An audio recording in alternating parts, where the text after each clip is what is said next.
being told we're being too bossy or too much just for stating an opinion that, you know, any other man in the room might say.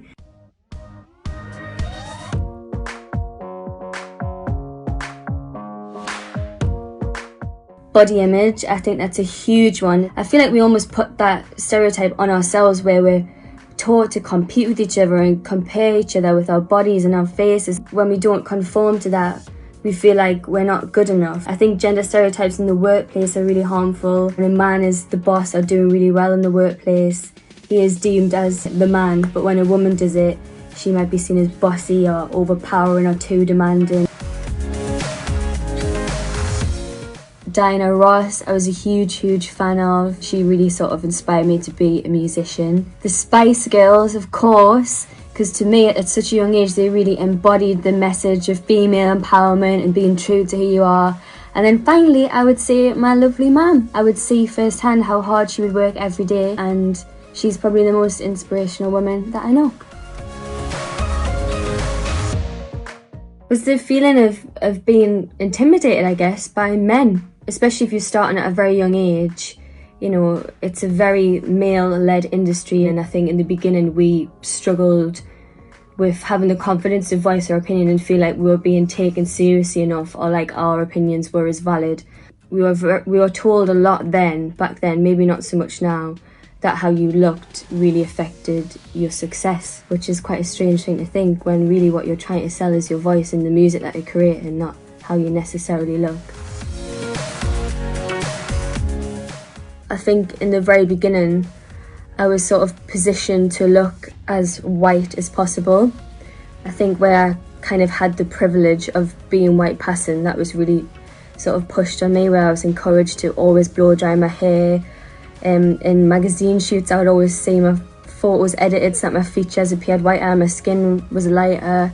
I was really conditioned to feel like that being as white as possible meant being more successful and more beautiful, which is really sad because it's literally taken me nearly 10 years to embrace my natural beauty again and appreciate that my natural curls and who I am is amazing, and I need to be proud of that. And that wasn't helped by the fact that being of Arabic heritage, there was literally zero representation for me to look at as a role model in, you know, especially in the UK entertainment industry. So I've learned now that maybe should be my job to be that person. So hopefully, you know, the next young talent that comes through that are Middle Eastern can see someone embracing the natural beauty and know that that's okay to do that too. 3 women I think you need to watch out for this year are Michaela Cole, already an insane writer and actress who had a huge moment last year with I May Destroy You, and rightly so. If you haven't seen it, get into it. The show is incredible and really challenged, again, the stereotypes for women. I think a lot of it resonated with so many people. You know, she definitely tackled sexuality in ways that I've never been told before, and sexual violence. My second woman would be Rina Sawayama, who is an incredible pop musician who's literally changing the game this year by changing the rules for the Brit Awards and the Mercury Prize.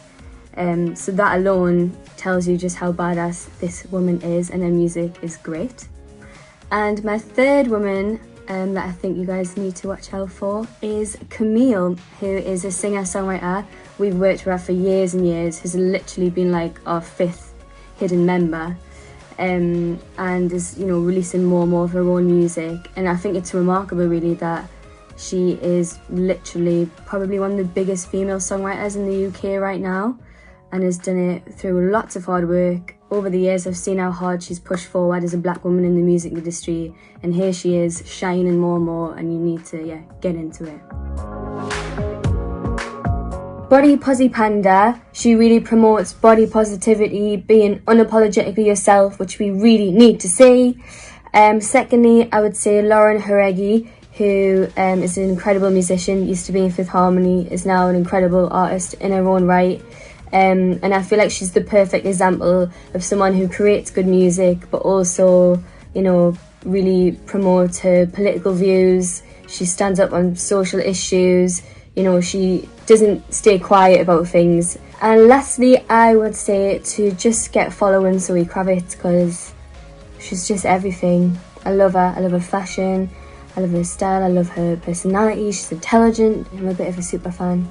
And you should be too.